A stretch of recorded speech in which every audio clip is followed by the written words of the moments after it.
Members of my Facebook page Advocate online rape cases, ज़िना cases के हवाले से काफ़ी सवालात रिसीव हुए हैं। उस पर मैं ऑलरेडी काफ़ी बार बात कर चुका हूँ और अभी भी इस सारे पॉइंट्स को, सवालात को एक मुख्तसर अंदाज में जवाब देने की कोशिश करता हूँ। लेकिन रेप पाकिस्तान पीनल कोड ताज़ीरात पाकिस्तान के सेक्शन 375 के तहत रेप एक संगीन जुर्म है और उसकी सज़ा मेंशन की गई है section 376 of Pakistan penal code में।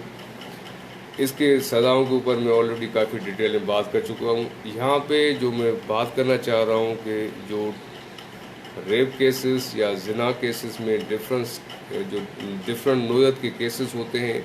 फिर इसके साथ साथ एक और कानून है ऑफेंस ऑफ ज़िना अंडर इन्फोर्समेंट ऑफ हदूद ऑर्डिनेंस 1979। ये 1979 में हदूद ऑर्डिनेंस का इजरा किया गया था, जिसमें ऑफेंस ऑफ ज़िना और ज़िना बिल जबर ये अलग अलग इनकी डिफ्रेंशिएट किया गया है, दोनों के क्राइम्स को एक दूसरे से। ऑफेंस ऑफ ज़िना इज़ वन थिंग, ज़िना बिल जबर इज़ डिफरेंट थिंग। जबकि जो हमारा पाकिस्तान पीनल कोड का सेक्शन 375 है वो सिंपली रेप को मेंशन करता है कि जहाँ पे सेक्सुअल इंटरकोर्स हुआ हो थ्रू फोर्स, वो रेप में आ जाता है।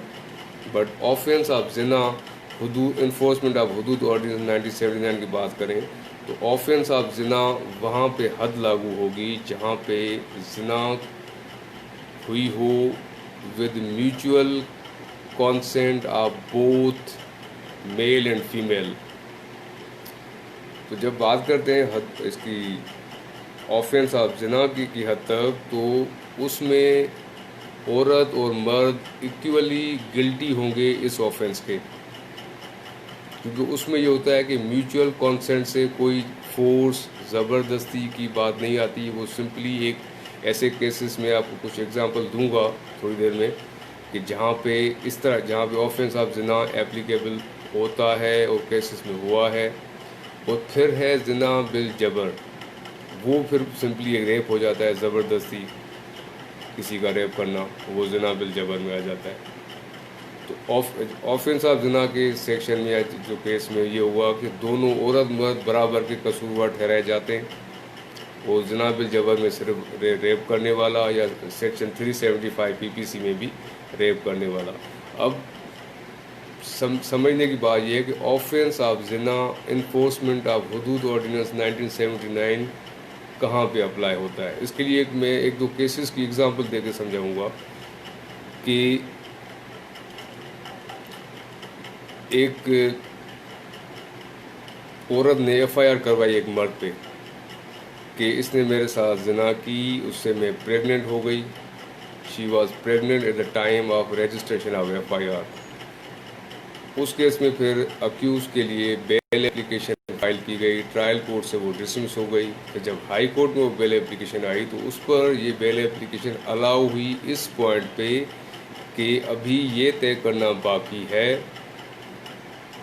कि आया ये जो हालात लग रहे हैं केस के प्राइमा फेशियाई तो ये लग रहा है कि ज़िना म्यूचुअल कॉन्सेंट यानी आपस में इनकी रजामंदी से इन्होंने सेक्सुअल इंटरकोर्स किया एंड शी गॉट प्रेग्नेंट।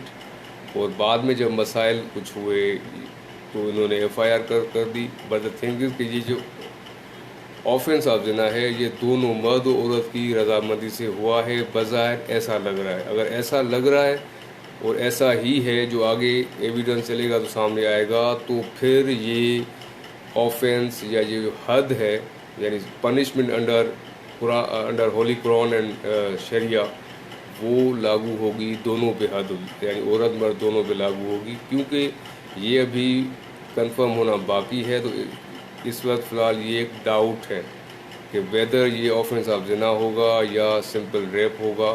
तो इसी ग्राउंड पे, इसी पॉइंट पे, इसी डाउट की बेसिस पे bail was granted to the accused. Thank you.